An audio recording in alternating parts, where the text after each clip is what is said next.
Hey, what's up? It's Phoenix, and today in my Writer's Writer series, a series inspired very much by writing and with the intent of encouraging other writers and artists, I am going to discuss the wonderful book by Jon Krakauer called Into the Wild.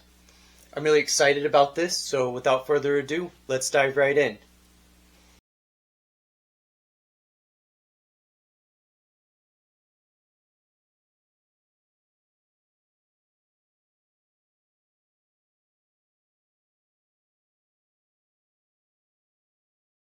Into the Wild is a remarkable book with very remarkable themes.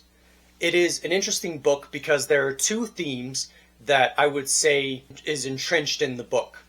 The first theme is, can you survive in nature, and more specifically, can you survive in harsh nature? The second theme is, can you act out and live according to your most cherished beliefs and ideas? Now, there's a lot to explore in this book. There will be spoilers ahead. But the way that I interpret this book is by first looking at the influences of the character Chris McCandless, who is the main character in this book, aside from the journalist Jon Krakauer, who is writing about what happened to Chris McCandless. So, to make a long story short, Chris McCandless is influenced by Leo Tolstoy, as well as Henry David Thoreau and Jack London. And he decides, Chris does, that he's going to go out on an adventure and travel through Alaska. And the reason partly comes from, for example, Jack London, who was very much in his writing focused on the beauty of nature, kind of romanticizing nature to an extreme degree, wishing that we could go back to our roots, a kind of very intriguing and concrete naturalism. The interesting thing is that Henry David Thoreau was also an influence because Thoreau is famous for his book Walden, where in Walden, Thoreau actually lives off the land. He decides that he's going to build his own cabin and live in the wilderness and detach from society. Then there is Tolstoy, who is very much focused on this universal love idea that you give in your asceticism and you give what you have to others, and that wealth and money are vanity. And so when you start to look at these influences of books, you start to understand the heart of what's going on, which is that Chris wants to live according to his values, and he wants to challenge nature. He wants to challenge himself. He wants to challenge the world and society's expectations. And the interesting thing is that he does do his best to live according to his beliefs and to live according to his values and ideas. But as you find out later in the book, there is very much a consequence to this living out your ideas. And that is where I struggle with the book, honestly, because I feel like that's a very difficult thing to have to go through. So the question is nature hospitable, and should you live according to your own values and beliefs?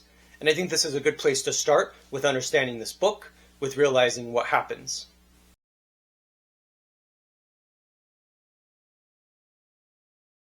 Those are some of the themes of the book which I think require a certain degree of attention, and that I think are the springboard for the heart of what this book is about, which I would describe as investigative journalism. And by this, I mean there is a specific structure that this book employs that I think is very interesting to consider. So the structure is very much a kind of traditional journalism, a traditional investigation, where Jon Krakauer talks to people that knew Chris before he passed to try to understand what this individual was like. But the structure of the book features a lot of evidence for the claims that Jon Krakauer makes about what happened to Chris. One of the biggest spoilers is that Chris actually ends up passing away. And this is one of the things that Jon is trying to figure out. How did he die? What happened? How could someone who's so intelligent lose control of the situation and die in the wilderness, especially when he was so smart. Now, the interesting thing is the structure does focus very much on that side of investigative evidence, with looking at people who knew Chris to get a perspective. Also, one thing that I love about this book is that Jon goes right to the source. He goes right to the primary evidence, which is Chris's own writings, because Chris wrote in a journal throughout his adventures, and there's a lot of evidence based off what he was experiencing, based off what's actually in the journals. But it gets even more interesting because this book follows a very interesting structure. While following these very specific moments of evidence, it also moves into a more personal narrative of Krakauer's experience with his own life and with his own challenging himself to live in the wilderness and to travel through things. And there's this subjective perspective, this subjective account that he describes where he's traveling in the wilderness and ends up being in very dangerous situations because he could easily fall through a crevice, through the mountain, through the glacier, and it's very dangerous for him. But he very much aligns himself with Chris McCandless because he sees himself as someone who had an idea, who wanted to have a place for his energy. And so it's very interesting to go from this perspective of a subjective approach when before you were very focused on hard information and data, with looking at it from the perspective of the experience of what is left behind as far as evidence, and then to move to a subjective perspective. And the book actually starts to become more and more personal, that despite being very much focused on this evidence-based understanding, this investigative approach, it ends up where he actually goes to the site where Chris died and explores there and gets a feeling for what happened based off the evidence that is there. And that's one of the most moving parts, I think, of the book, which is that Jon Krakauer was so determined to try to understand himself and try to understand what happened that he ended up being in the situation where he actually was there where Chris died to investigate it, to investigate the heart of it and try to figure out what happened. And so I would say that one of the lessons to learn from what Krakauer has done is this lesson of this beautiful structure that he employs, moving from this very investigative approach, getting evidence, getting data, getting information, trying to figure out what happened to explore this mystery, and then moves into a subjective approach to try to understand what happened, I think is very interesting and one thing that makes the book very unique. And so I would say as a writer, the structure is rather remarkable because of the way in which it encourages a very interesting way of writing and a way of thinking about not just journalism, not just nonfiction, but also writing in general, and the way that you can structure your books and the way that you can structure your pieces of writing. And that's one of the things that I definitely took away from this book.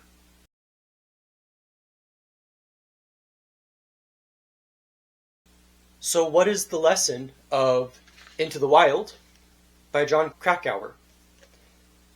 This is a very good question. And I do want to circle back to Chris McCandless's influences, which I included as Tolstoy, Jack London, and Henry David Thoreau. And one thing that I find remarkable about this book is that there is a tension between really trying to live out your ideas and really trying to live according to what you really believe versus the reality that you might run up against, the reality that is impenetrable and immovable.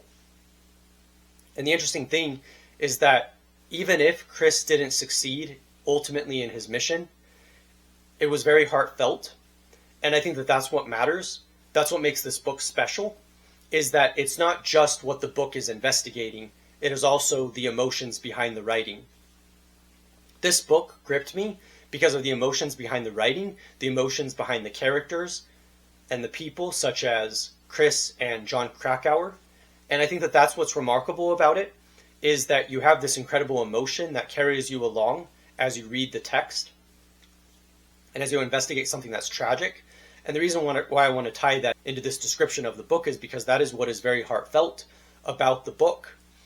and about the theme and message, which is that it still matters that you try to live according to your beliefs and values. It matters that you do try to push the boundaries of what people might normally expect from you, of what people expect you to be to fit into society. Chris definitely was a little bit of an outsider, and he chose that to a large degree, but it was because he believed in this very rigid but beautiful asceticism. He believed in a version of sacrifice and love. He believed in a version of living selflessly. And I think that that's what's really heartfelt about this book. That's one of the emotions that comes across, is that yes, you might not succeed. You might ultimately not be able to make it through, but it's definitely worth it to try, and it definitely matters that you try. And I do think that based off Krakauer's own writing, that is one of the points of view that he describes, which is that he did very much end up relating to Chris because it just seems like such an honest thing to do.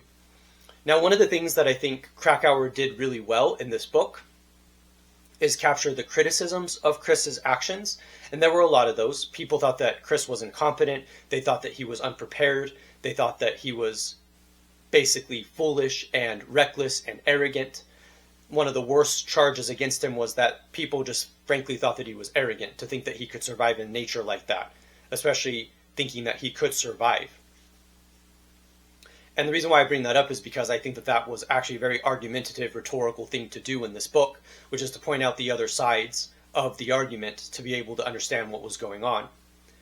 Now, all of this leads together, like I said, into this beautiful theme of what I was saying, which is, can you live according to your beliefs and ideas? Also, this beauty of this emotion behind the writing that really sweeps you away into the narrative. And then also, of course, the influences that I talked about from writers as diverse as Tolstoy and Thoreau. And definitely this question of this emotion that's there, that you can't avoid and ignore in this book, as well as the investigative elements. And for me, or for any writer, the lesson would be, definitely think about the way that you structure your thoughts. Definitely think about the way that you structure your writing. Definitely think about the way that you structure your form. What is it that you're trying to say? Try to capture the different elements that are part of the argument that you might be trying to present or persuade others of. Try to get the other sides. You'll find in reading this book that it's a very difficult balance, but amazing balance that he struck between the emotion and the qualities that bring you in that do feel subjective to a degree, versus the very kind of information and investigative journalistic approach that he took, that I think definitely aligns everything together. And so, yeah, I would say that the lesson would be, definitely see what you can learn from these themes. Definitely see what you can learn in your own life, what you apply to your life, whether or not you believe yourself that your ideas can carry you through. And like I said, there may not be a happy resolution, but it's a very interesting point to consider, that we really should think about what we believe, and we should really sometimes push ourselves to critique it and to think about the way that we look at things. So yeah, I'm Phoenix. Thank you for watching.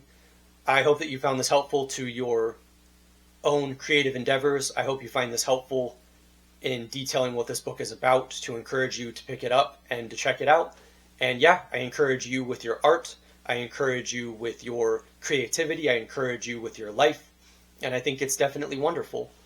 So yeah, I'm Phoenix. I hope that you'll check out my other videos. I hope that you'll check out my books. I hope that you'll check out my music as well, which is on Spotify and Apple and other streaming platforms. And yeah, hit that like button, subscribe, and share. Thank you for watching, and I will see you soon.